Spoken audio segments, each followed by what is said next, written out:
Right, this is my coffee roasting setup.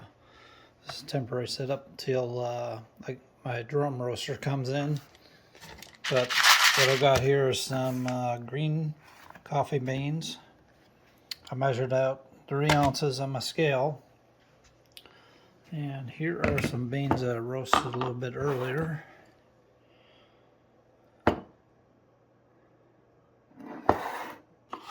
And over here, I got a cooling fan to cool the beans down once they're done. So what I'm using right now is a popcorn popper to roast my coffee. I've got 2 different ones here. This one we had existing. We used it for popcorn for years. And this one I picked up recently at a thrift store for about $5. And this is the type you want. You want the West Bend poppery. If you look inside there, see those veins? It swirls the coffee beans around, and it doesn't have a screen in the bottom where it blows straight up. Like I've tried this one. See how it has that screen? Just blows air out of that screen. So that's what you don't want, because it'll blow the beans right out. This one kind of just swirls them around. It stirs the beans better. We'll take a look here. Also, have roasted some in the past, so I set up this little sample here on a piece of tape. This one was a little bit too dark for me, and that's about right where I want it. So I can kind of get an idea how long to roast.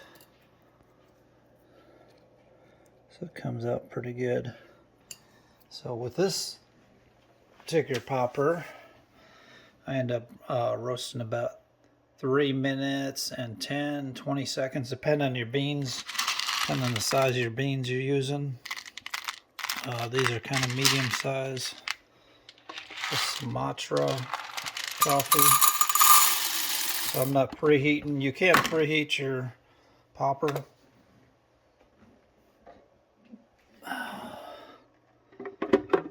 I'm just putting it right on there. I'm not doing any baffling or anything. I put a pitcher or a bowl or something underneath it to catch a chaff. So here we go. We're going to start it up. Get an idea. You see those beans churning in there.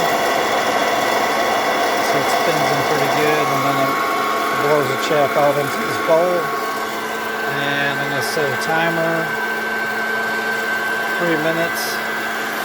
It's been on maybe 5 or 10 seconds.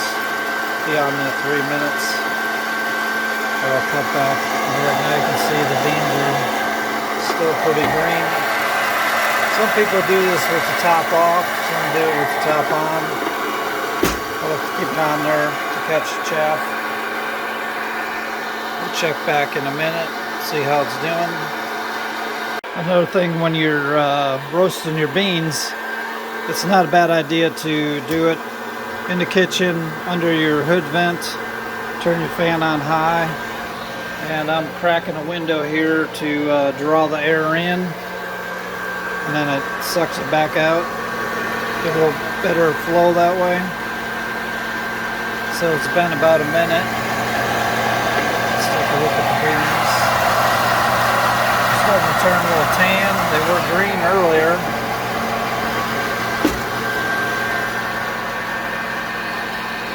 Okay, we've got about a minute or less left. And here's when you're going to start getting a little smoke. It's starting to get a crack. It's hitting the first crack. See how the beans are kind of floating up out there higher now? I'm getting the most brown colors in. The ones that look kind of light, that's the chaff on them. That's not actually, the beans are darker than what it looks like in the video, because of that chaff is still sticking to them. If you had a drum roaster, the chaff would come off slowly. So here's where you get a little smoke, and it's good to have the range hood fan turned on.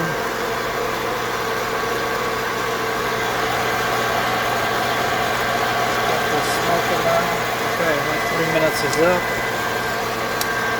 Go ahead. It's starting to crack like popcorn now.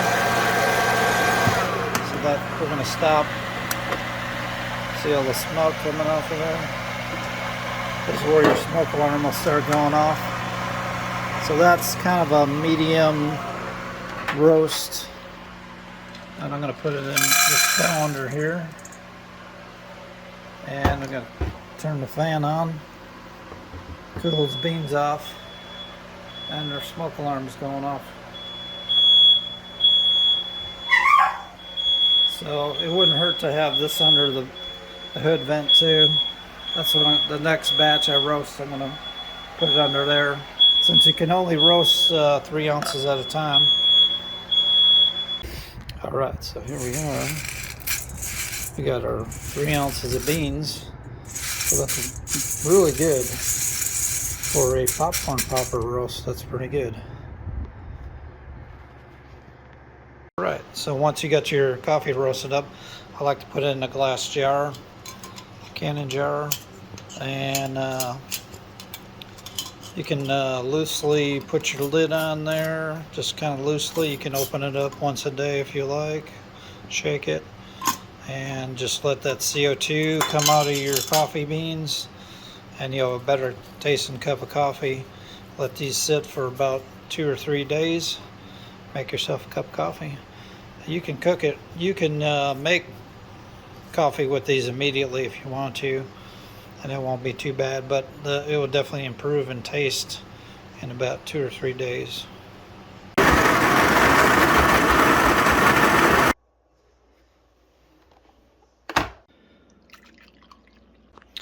Alright, now that's a fresh cup of coffee there.